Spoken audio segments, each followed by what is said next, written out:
오늘 우리에게 주신 하나님의 말씀은 출애굽기 18장 21절에서 26절 말씀입니다.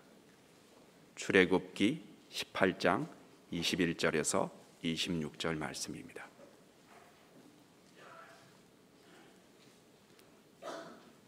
교독하시겠습니다.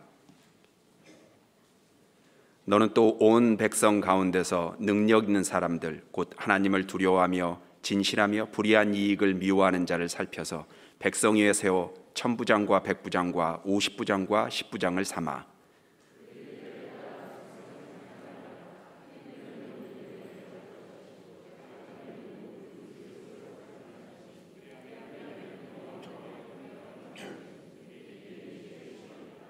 내가 만일 이 일을 하고 하나님께서도 내게 허락하시면 내가 이 일을 감당하고 이 모든 백성도 자기 곳으로 평안히 가리라.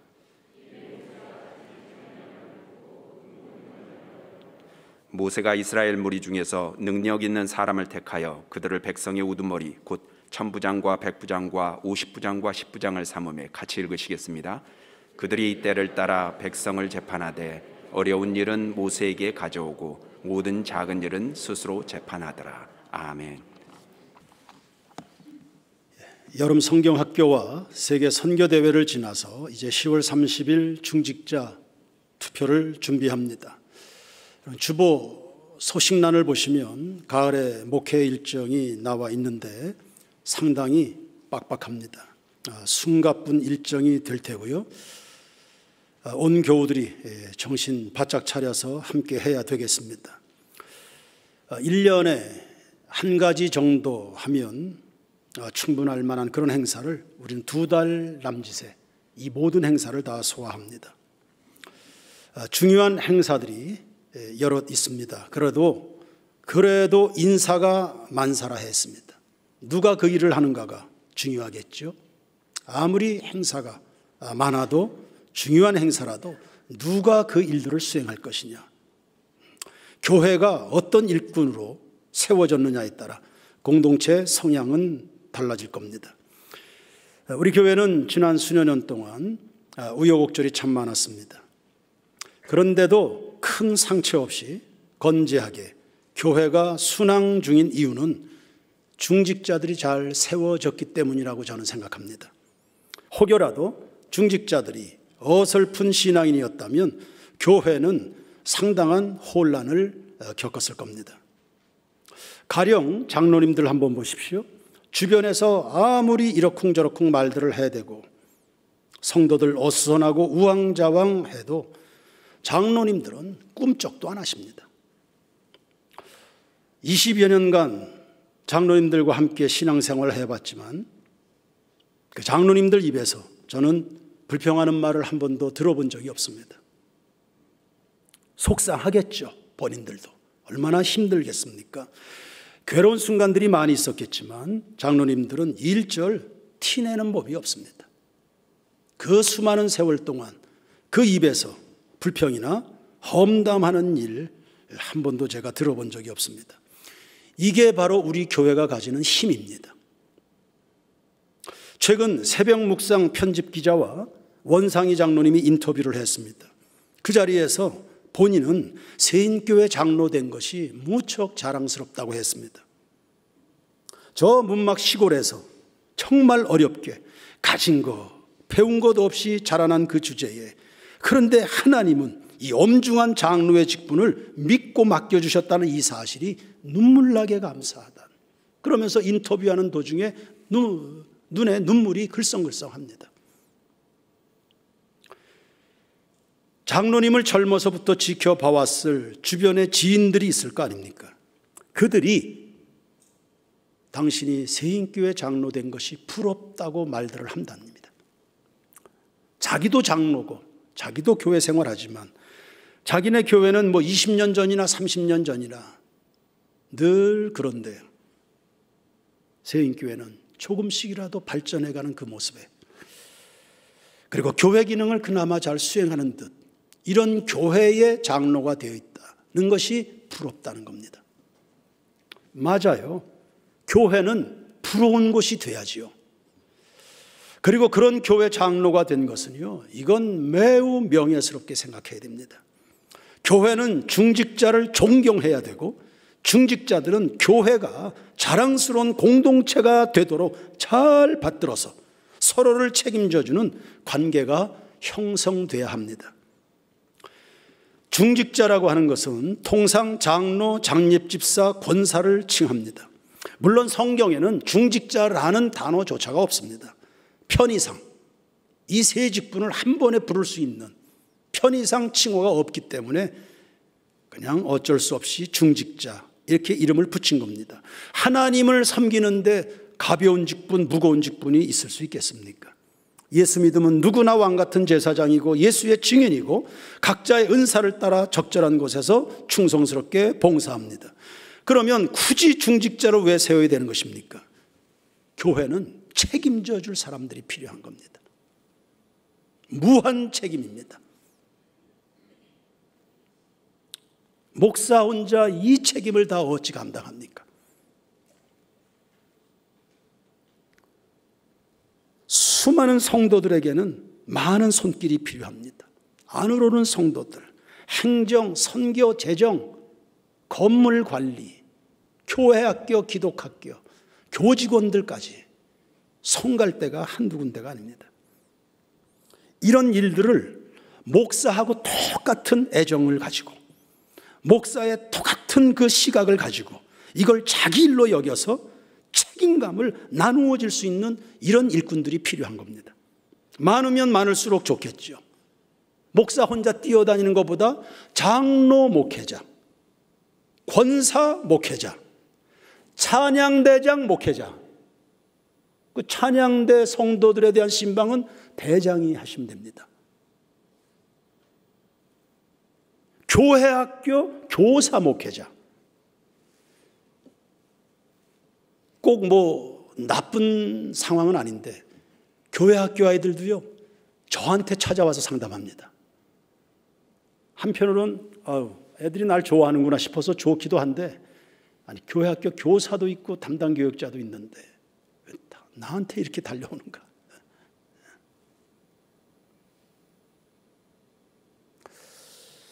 권리 주장보다는 책임을 진다는 점에서 생각이 복잡한 사람들은 이 일 못합니다. 그냥 묵직한 사람들이 제격인 자리, 그게 교회 중직자입니다. 사도행전 6장에 7집사 이야기가 나옵니다. 교회가 폭발 성장하다 보니까 사도들의 업무가 가중이 됐지요. 교회 식구들을 제대로 살피지를 못했습니다. 그러니 자연스럽게 교회 안에 크고 작은 잡음이 일어나게 됐습니다. 이에 사도들의 업무를 과감하게 분할을 했습니다. 그래서 위임 맡아줄 7명의 집사 그룹을 조직을 했습니다. 어떤 결과가 나타났을까요? 사도행전 6장 7절입니다. 하나님의 말씀이 점점 왕성하여 예루살렘에 있는 제자의 수가 더 심히 많아지고 허다한 제사장의 무리도 이 도에 복종하니라. 아멘. 역할의 집중, 기능의 단순성입니다. 사도들은 말씀과 기도에 전무합니다. 사도들에게 다른 일에 신경 쓰지 않게 하는 겁니다. 그리고 중직자들이 행정과 재정 문제 이런 등등 이거에 집중하는 겁니다. 목사가 늘 은행에 드나들어서 되겠습니까? 이런 일들을 중직자가 다 처리하는 겁니다. 그렇게 했을 때 나타나는 효율성, 그것이 사도행전 6장 7절입니다. 7집사를 세울 때 기준이 사도행전 6장 3절과 5절에 있습니다. 4가지인데요. 성령과 지혜와 믿음이 충만하고 칭찬받는, 누구에게나 칭찬받는 사람입니다. 다분히 영적이고 인격적입니다. 그리고 오늘 본문 출애굽기 18장도 같은 주제의 말씀을 다루는데 배경은 이스라엘의 광야 시대입니다. 모세가 지도자로 있었습니다. 무려 교인이 200만 명입니다. 그 척박한 땅에서 200만 명이 담임 목사인 모세의 한 사람만 다 바라보는 거예요. 지치죠. 아무리 카리스마가 있는 모세라도, 아무리 학식이 풍부하고 재주가 많은 모세도 지치지요. 이렇게 하다간 모세도 병들고 백성들도 다 병나게 생겼다. 그러니 모세 업무를 나누어 가질 1000부장, 100부장, 50부장, 10부장을 세우자.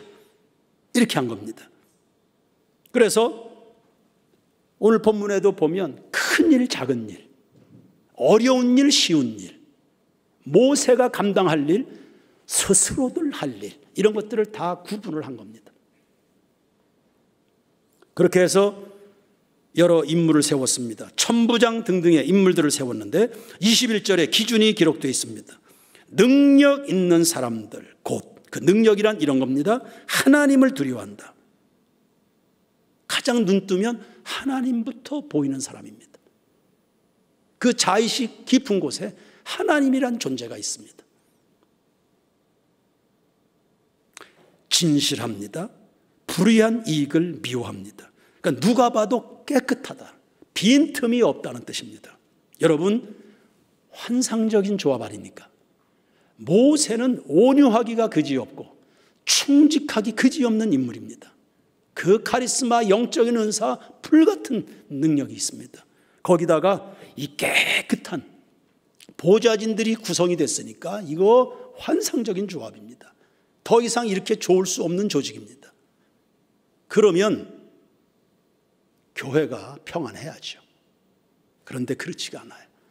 지상의 교회는 어느 교회도 완전하지가 않습니다. 그래서 이런 조직력을 가지고도 시시때때로 광야 40년 내내 균열과 원망과 반역이 끊이질 않았습니다. 이런 문제를 수습하는 데 상당한 에너지를 허비한 겁니다. 심지어는 모세의 최측근이죠. 누이입니다. 미리암까지도 말썽입니다. 왜 맨날 너만 담임 목사하냐? 왜 맨날 네가 결정하냐? 이러고 대든 겁니다. 전혀 예상하지 못한 충격이었습니다. 이런 와중에 그 광야 교회에는 아론과 훌, 여호수아나 갈렙 같은 충성스러운 중직자들이 버텨준 겁니다. 그리고 모세 본인이 여전히 순수합니다. 마음고생을 그렇게 하는데도 불구하고 하나님 앞에 부르심을 받은 소명, 자기가 섬겨야 될 영혼들에 대한 애정이 전혀 상하지 않았습니다. 식지 않았습니다. 초심을 잃지 않았다는 뜻입니다. 그리고 하나님은 언제나 모세 편이었죠. 그러고 보니까 위태위태한 광야 시절의 교회가 여전히 건재하고 출애굽한 목적, 가나안까지. 오늘 본문 23절을 보시면 너는 문하리 일을 감당하게 될 것이고 네 백성들은 제곳, 그들이 가야 될 그곳, 목적지까지 다 당도하게 된 겁니다. 이런 것들이 중직자들이 필요한 이유예요. 한마디로 정리하면 다시 따라서 합시다. 책임지는 사람, 책임져 주는 사람. 첫째는 하나님의 꿈을 책임져 줍니다. 그 꿈이 좌절되지 않도록 공동체 안에. 두 번째는 주님을 위하여 불철주야 헌신하는 목사를 책임져 줍니다. 모세를 책임져 주잖아요. 세 번째는 하나님의 기쁨인 교회와 성도들의 미래를 책임져 주는 겁니다. 여호수아나 갈렙은 가데스 바네아 시절 12 정탐꾼 시절입니다. 외로웠지만 하나님의 뜻 책임져 주려고 버티다가 무리들에게 돌 맞아 죽을 뻔했습니다. 그래도 그거 책임지는 겁니다. 묵묵하게. 원치 않게 주님을 섬기다 보면 오해도 비난도 받습니다. 그리고 십자가 지는 짐 같은 참 고통스러운 순간도 있습니다. 나중엔 그게 다 영광이 됐습니다. 이 중직자들의 세부 역할을 간단하지만 살펴볼까요? 첫 번째는 장로입니다. 장로가 뭐 하는 것이냐? 담임 목사와 함께 비전을 설립하고요. 행정과 치리 등등 교회 전반을 도모합니다. 산에 올랐던 모세 곁을 보좌했던 아론과 훌의 입장을 생각해 보십시오. 예수님이 겟세마네에 올랐을 때는 제자들도 함께 따라 올라왔습니다. 나와 함께 해주라. 그러니까 장로들은 목사 외롭게 만들면 안 되는 겁니다. 혼자 두면 안 됩니다. 그래서 장로 정도 되면 그냥 평생 새벽 예배한다. 아론과 훌처럼. 그래서 성도들은 치열하게 전쟁터를 나가서 승리하고 돌아와야 되고 그냥 기도하는 자리를 지키는 겁니다. 장립집사, 구제와 전도 사역이 중심입니다. 사도행전 6장과 8장에 걸쳐 보면 초대교회 7집사들의 활약을 볼 수 있습니다. 안으로는 구제하고 복음 전하는 전도 스케줄을 이들이 다 진행했습니다. 이 일을 하다가 스데반은 순교했고 빌립은 사마리아 성을 복음화했습니다. 집사 한 사람이 가지는 영향력이고 충성하면 이런 열매를 봅니다. 우리 세인교회 모든 집사들 이 수준 되기를 주의 이름으로 축원합니다. 세 번째, 권사입니다. 기도의 어머니들입니다. 그러니까 권사님들은 기도하는 자리에서 늘 볼 수 있어야 됩니다. 교우들의 형편을 살펴서 위로와 권면과 신방에 초점을 둡니다. 도르가의 행적을 참고하면 좋겠습니다. 교회 내에 과부들을 다 살펴서 이걸 교회 차원에서 목사 차원에서 하는 게 아닙니다. 그냥 권사들이 알아서 하는 겁니다. 이런 거를. 누가 어려움을 당했다, 누가 요즘에 얼굴이 어둡네, 영적으로 침체가 왔네, 권사들 선에서 신방이 끝나야 됩니다. 끝나 있어야 됩니다. 교육자 팀에게 뭐 보고할 것도 없습니다.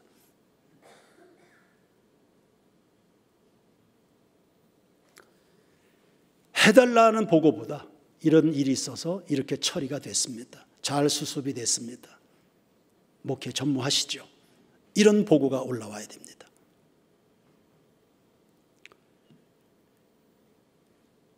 이부 예배까지 이렇게 설교하니까 김원규 집사님이 그 중직자 무서워서 못하겠다래. 근데 제가 설교 시간에 이제 진지하게 얘기해서 그렇지 여러분들이 늘 하고 있는 일들입니다. 예, 중직자의 이제 일반적인 추천할 때 후보 자격이 있습니다. 장로는 만 30세 이상의 세례 교인입니다. 교회 등록 후 무흠하게 5년을 경고한 자입니다. 디모데전서 3장 1절에서 7절에 해당하는 자입니다. 장립집사는 만 30세 이상의 세례 교인입니다. 교회 등록 후 무흠하게 3년을 경과했을 경우 디모데전서 3장 8절에서 13절에 해당하는 자입니다. 권사는 만 45세 이상의 세례교인 중에서 교회 등록 후 무흠하게 3년을 경과했을 경우 디모데전서 3장 11절에 해당하는 자로 세웁니다. 저는 우리 세인교회 모든 교우들이 다 꿈이 있으면 좋겠어요. 교회 직분에 대한 꿈. 최근 들어 몇 번 반복해서 강조했지만 우리 욕심을 좀 가지자. 하나님의 은혜에 대해서, 하나님의 영광에 대해서, 그분의 뜻에 대해서 욕심을 내는 것처럼 교회 직분에도 좀 욕심을 갖자. 자자손손 다 장로 가면 되고 다 권사 가면 되고 전 그게 소원입니다. 바울은 이방인의 사도인 만큼 자신의 직분을 영광스럽게 생각한다고 했습니다. 대단한 명예라는 거예요. 아니 교회직이 무슨 봉사직이지 명예직이냐 그렇게 오해하는 경우들이 많은데 아니요, 명예입니다. 원상희 장로님 자랑스럽다 하지 않습니까? 너 세인교회 장로인 거 내가 부럽다고 말하지 않습니까? 교회 안에서는 존경이고 바깥에서는 부러움의 대상, 그게 교회 직분입니다. 왜 이런 일에 관심이나 욕심을 내지 않습니까? 가져야 됩니다. 욕심들을. 그까짓 거 이렇게 생각할 일이 아닙니다. 이 일이 왜 그렇게도 명예스러운가 하면 죽도록 충성하기 때문입니다. 십자가를 지기 때문에 이게 명예로운 겁니다. 늘 한 발 빼고 신앙생활하는 사람들은 이게 무슨 의미인지를 모르겠죠. 그러나 죽도록 십자가를 지니까 예수님이 하늘까지 높아지셨습니다. 십자가를, 그만큼의 십자가를 지셨기 때문입니다. 지금이야 예배당이 꽤 현대화되어 있어서 망정이지요. 초창기 때 화장실 변기 뚫고 막힌 하수구 뚫어내는 거 장로님들 몫이었습니다. 장로님들 네 분이 다 말들이 없으세요. 워낙 말들이 없으세요. 그럼 말들이 없으셔서 장로님들이 도대체 뭐 하는지 교우들이 잘 모르는 경우가 많더군요. 근데 잘 몰라도 괜찮습니다. 여러분들이 모르는 사이에 25년 교회 역사 올라오는 중에 중요한 고비 때마다 십자가를 다 감당해 주신 겁니다. 그래서 세인교회가 된 겁니다. 십자가 없이 면류관이 있습니까? 죽음 없이 부활이라는 게 있나요? 죽으니까 명예로운 겁니다. 죽어주니까 예수를 위하여, 교회를 위하여 십자가를 감당하니까 이게 영광스러운 직분입니다. 그런 점에서 전 우리 세인교회 모든 교우들이 다 장로되고 권사되기를 주의 이름으로 축원합니다. 요한복음 12장 26절에 다 같이 읽읍시다. 시작. 사람이 나를 섬기려면 나를 따르라. 나 있는 곳에 나를 섬기는 자도 거기 있으리니 사람이 나를 섬기면 내 아버지께서 그를 귀히 여기시리라. 아멘. 그러니 중직자를 세운다. 십자가 질 사람들을 선택하는 겁니다. 누가 이 십자가를 감당할 거냐. 사소한 것들은 후배들이 알아서 결정적인 순간에 아무도 하려고 하지 않는, 누구도 감히 입도 뻥끗할 수 없는 그런 일들은 내가 하랴. 그 사람들을 세운 겁니다.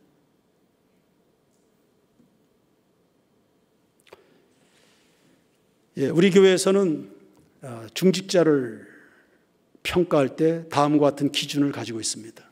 전체 6개 영역에 30개가 넘는 항목을 들여다봅니다. 첫 번째는 구원의 확신 문제입니다.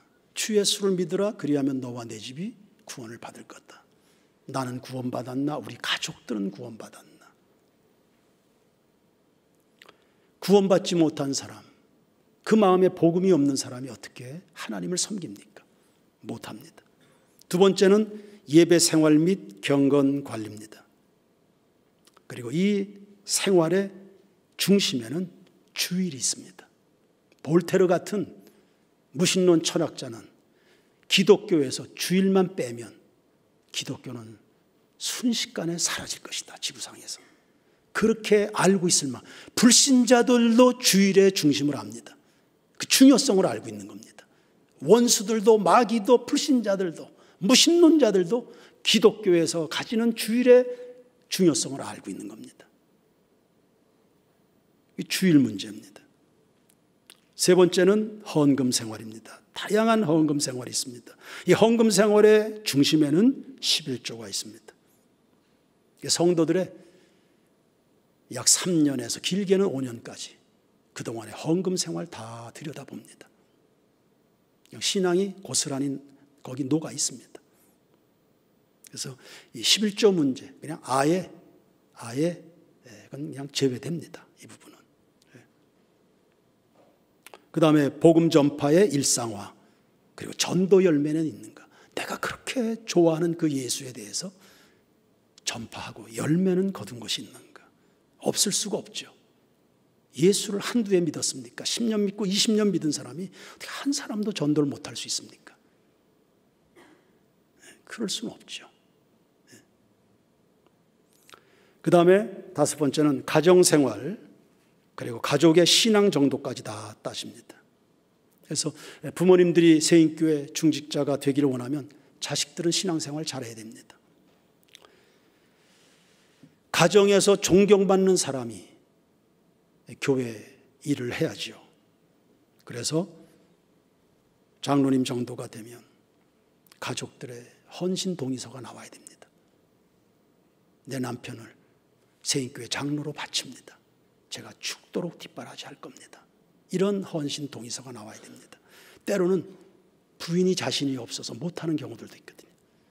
제가 그나마 세인교회 담임 목사 노릇하는 것은 이기자 사모가 그걸 다 헌신을 해주기 때문에 제가 하는 거거든요. 가정일, 재정 문제, 일절 신경 안 쓰게 그냥 교회 일만 할 수 있게 세 딸은 본인이 다 감당해 가면서 그래 할 수 있는 거거든요. 그래서 저는 우리 아버지 추천합니다. 우리 아버지 존경합니다. 내 남편 제가 뒷바라지 할 겁니다. 이 동의서가 나와야 됩니다. 예, 그 다음에 6번째, 봉사 및 생활 일반입니다. 예, 일반 사회생활까지도 다 들여다봅니다.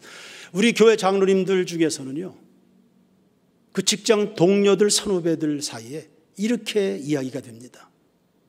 그 동료들을 제가 만나봤잖아요. 그냥 평범한 월급쟁입니다, 장로님들이. 그런데 그 회사에서 아무개 장로님, 세인교회 장로님은 대인입니다, 이렇게 말합니다. 동료들이 아주 큰 그릇입니다, 이렇게 인정을 받습니다. 직장에서도.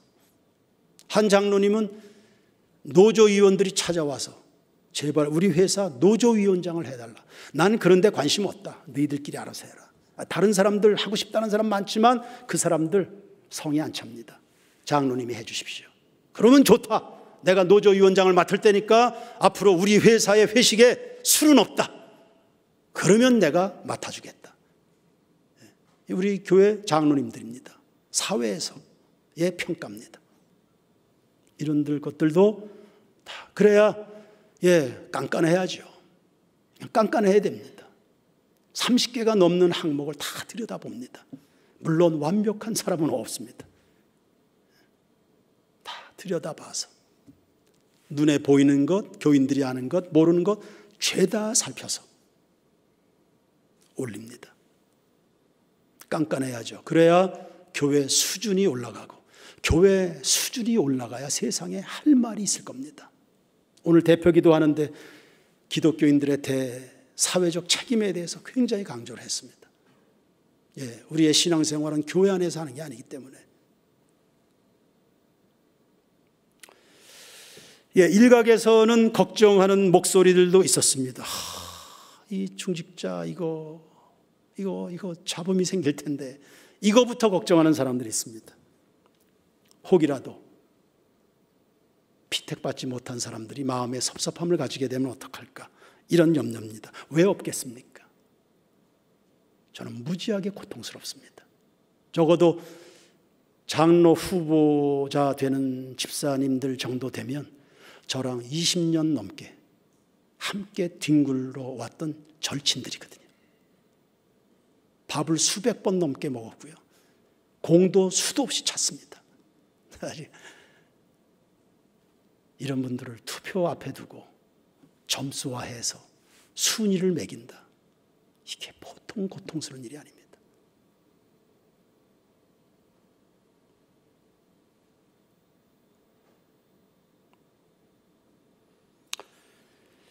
그런데 초대 교회 때도 했습니다. 그 수많은 사람들 중에서 달랑 7사람 세웠습니다. 그래서 아나니아와 삽비라 같은 이런 위선적 신앙인들 사태도 일어났습니다. 초대교회 때도 마찬가지입니다. 그런 우려가 있지만 성경은 했습니다. 왜? 하나님이 하실 거니까. 할렐루야. 하나님이 하시는 일이니까요. 성경이 했습니다. 이런 우려가 있는데 천부장 백부장 세울 때 왜 잡음이 없겠습니까? 그런데 성경이 했습니다. 그걸 우리도 합니다. 그래서 세우고 나서 좋은 일들이 더 많았으니까. 7 집사를 세웠다, 마띠아를 세웠다, 사도 바울이 회심해서 교회로 들어왔다. 교회가 더 많이 성장했거든요. 보고 배우고 따를 만한 것들이 넘쳤기 때문입니다. 2013년에 정상수 장로님이 피택이 됐습니다. 우동곤 집사님은 피택을 받지 못했습니다. 둘이 절친입니다. 한 사람은 장로로 피택되고 한 사람은 안 됐습니다. 투표한 당일날이었습니다. 주일 낮 예배 때 바로 이 시간입니다. 투표 딱 끝나고 결과 다 개봉이 됐습니다. 피택된 사람, 피택 안 된 우동곤 집 두 사람을 함께 불러서 앞에서 소감을 이야기해라. 장로 피택된 소감 이야기해라. 피택 받지 못한 소감 이야기해라. 그때 우동곤 집사님이 이런 이야기했습니다. 한편은 내가 부끄럽고 같은 친구에다가 같이 교회 등록한 같은 친구 같은 연배에 같은 장립 집사인데 내가 피택을 받지 못했다. 한편으로는 부끄럽고 한편으로는 내가 분발해야 되겠다는 생각을 했다. 이렇게 답을 했습니다. 그러니 우리 성도 여러분, 뭐 어떡하나 이런 부정적인 것들 이런 거 걱정하는 것보단 신앙적으로 성경적으로 긍정적으로 다 접근할 수 있는 성숙한 그런 성도들 되기를 주의 이름으로 축원합니다. 교회 머리는 하나님이신 줄로 믿습니다. 교회는 성경대로 생각하고 성경대로 꿈을 꾸고 성경대로 결정하면 무탈하게 될 줄로 믿습니다. 모두가 복이 될 것이고 교회는 더더욱 평안하여 든든히 서가게 될 줄로 믿습니다. 코로나 이후에 영적으로 후퇴했거나 아예 믿음 생활이 도태된 교우들이 더러 있습니다. 영적으로 갈급한 교우들은 말할 것도 없습니다. 그러니 부흥이 필요한 시점이죠. 그렇다면 그 부흥은 꼭 예배라는 형태로만 나타나는 것일까? 특별 집회 혹은 미스바 대각성 같은 이런 집회를 통해서만 영적인 갈급함은 채워지는 것일까? 전 그렇게 생각하지 않습니다. 근본에 이 숨가쁘게 달려가게 될 가을의 목회 일정에 성도들 한 사람 한 사람이 마음 들여 동참하게 될 때 여러분 속에 편하지 않는 부흥의 사건들이 일어나게 될 줄로 믿습니다. 봄에 행복나눔 축제, 전도, 가을에는 전 시민들을 대상으로 꽤 규모 있는 다자회를 진행합니다. 10수년 동안 해왔습니다. 어린 교회학교 학생들부터 해서 연세 드신 권사님들까지 그 온 교회가 하면서 영적으로 대단한 성장 성숙을 이루었다고 저는 봅니다. 이번 여름 수련을 마치면서 중고등부 아이들도 유초등부 아이들도 가을 수련에 또 해달라고 요청을 합니다. 은혜로 왔다는 겁니다. 그러면 수련회는 꼭 어딘가 들어가서 3박 4일간 해야만 수련회가 되겠습니까? 다양한 형식의 수련회가 진행될 수 있습니다. 그게 뭡니까? 파자회. 코로나 때문에 진행을 못했습니다. 이 예배당이 완공되면 가졌던 소원이 하나 있었습니다. 이 예배당에 원주권에 있는 중고등학교에 다 공문 보내서 크리스찬 교사들이 있겠죠? 그들에게 다 공문 보내서 또 우리 교회 학교 아이들이 흩어져 있습니다. 다 공문 보내서 세인교회 중고등부 주최 중고등학교 찬양대회를 하는 겁니다. 이런 걸 기도로 준비하면서 섬기고 베풀고 헌신하고 이런 과정을 통해서 학생들이 예수 그리스도를 만날 겁니다. 마찬가지로 중직자 선거를 준비하는 과정에 신앙의 점검표 30여 가지를 다 들여다보고 자기를 살피는 중에 아주 은근하지만 뜨끈뜨끈한 영적 각성이나 부흥이 일어나게 될 줄로 저는 믿습니다. 그러니 이 가을에 다 같이 부흥하는 부흥회라는 이름은 없습니다.